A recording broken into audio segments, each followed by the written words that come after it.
दयापात्रं धीभक्त्यादि गुणार्णवं यतीन्द्रप्रवणं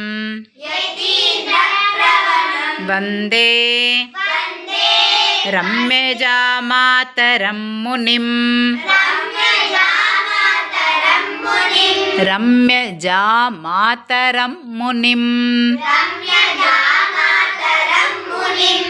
Laxminath समारम्भां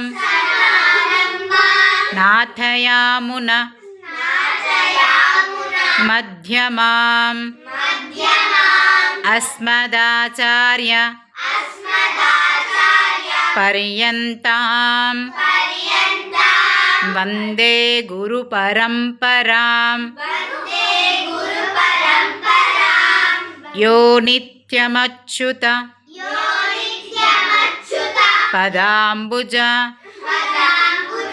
युग्मरुक्मा